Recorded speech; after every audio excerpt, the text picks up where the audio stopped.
আসসালামু আলাইকুম। কেমন আছেন সবাই? আশা করি অনেক ভালো আছেন। তো আজকের ভিডিওটা হচ্ছে যারা ইংরেজি কিছুই পারেন না, যারা ইংরেজি শেখার জন্য চেষ্টা করতেছেন এবং বলার জন্য চেষ্টা করতেছেন, আজকের ভিডিওটা শুধু তাদের জন্যই। আজকে আমি এই ভিডিওতে ৩টা মোস্ট ইম্পোর্টেন্ট টিপস নিয়ে আলোচনা করব, যার মাধ্যমে কিন্তু আপনি ইংরেজি শেখা শুরু করতে পারেন। অর্থাৎ ইংরেজি শিখতে হলে বা ইংরেজি কথা বলতে হলে, ইংরেজি শুরু করতে হলে এই ৩টা টিপস আপনার মাস্ট বি লাগবে। ফার্স্ট অফ অল টিপস হচ্ছে যে আপনাকে এই দিন নিচে আমি কিছু 50টা কমন বার্ব লিখে রাখছি, যে এই বার্বসগুলো কিন্তু আপনাকে কি করতে হবে, বাংলা সহ শিখতে হবে। যেমন আক্স, be, become, beginning, call, can, come, could, do, feel, find, get. এই ভার্বগুলো আপনার অর্থ সহ শিখতে হবে। প্লাস এই ভার্বের যে 3টা ফর্ম আছে, প্রেজেন্ট ফর্ম, পাস্ট ফর্ম এবং পাস্ট পার্টিসিপল ফর্ম, এই ফর্মগুলোও কিন্তু আপনার শিখতে হবে। এটা হচ্ছে প্রথম কাজ।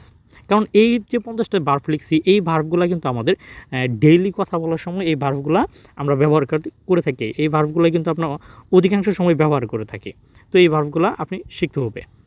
দ্বিতীয় টিপস হচ্ছে যে টেন্সগুলা। আমার যে টেন্স আছে, যে প্রেজেন্ট, পাস্ট এবং ফিউচার, এই যে টেন্সের যে 12টা গঠন, এই 12টা গঠন জানা থাকলে বা 12টা টেন্স ভালোভাবে জানা থাকলে সুবিধা। বাট যদি আপনি যদি ভাবেন যে না 12টা আমার পক্ষে মনে রাখা সম্ভব না, তাহলে কিন্তু আপনার এই মিনিমাম 3টা টেন্স আপনার ভালোভাবে জানতে হবে। একটা হচ্ছে কি প্রেজেন্ট সিম্পল টেন্স, মানে present indefinite tense, past simple tense এবং ফিউচার সিম্পল টেন্স।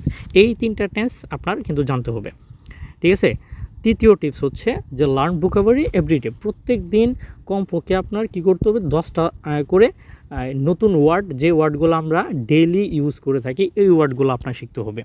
যেমন আমরা দৈনন্দিন কাজে ব্যবহার করছি, চায়ের দোকানে, ক্লাসরুমে, আমার কথা বলার সময়, বন্ধু বান্ধবদের সাথে কথা বলার সময়, যেমন আমরা ঘড়ি টাইম দেখি, এই টাইম দেখার সময়। অর্থাৎ আমাদের ডেইলি যে আমরা কথা বলি, বাংলাতে যেভাবে কথা বলি, যে ডেলি বাংলা যেভাবে কথা বলি, ওই ক্ষেত্রে যে ইংরেজিগুলো দরকার হয়, ওই ইংরেজিগুলো আপনি নোট করবেন এবং নোট করে ওগুলো কী করবেন, প্রত্যেক দিন 10টা করে শিখবেন, ঠিক আছে? আশা করি যদি আপনি 3টা টিপস ফলো করেন, তাহলে আপনি কিন্তু ইংলিশে একটা ভালো স্ট্রং জোন তৈরি করতে পারবেন। তো পরবর্তী ভিডিওতে যে টিপস নাম্বার 1, এই যে আমি 50টা ভার্ব লিখে রাখছি, এই ভার্বগুলোর বাংলা এবং প্রেজেন্ট, পাস্ট এবং পাস্ট পার্টিসিপল দেওয়ার চেষ্টা করবো ইনশাআল্লাহ।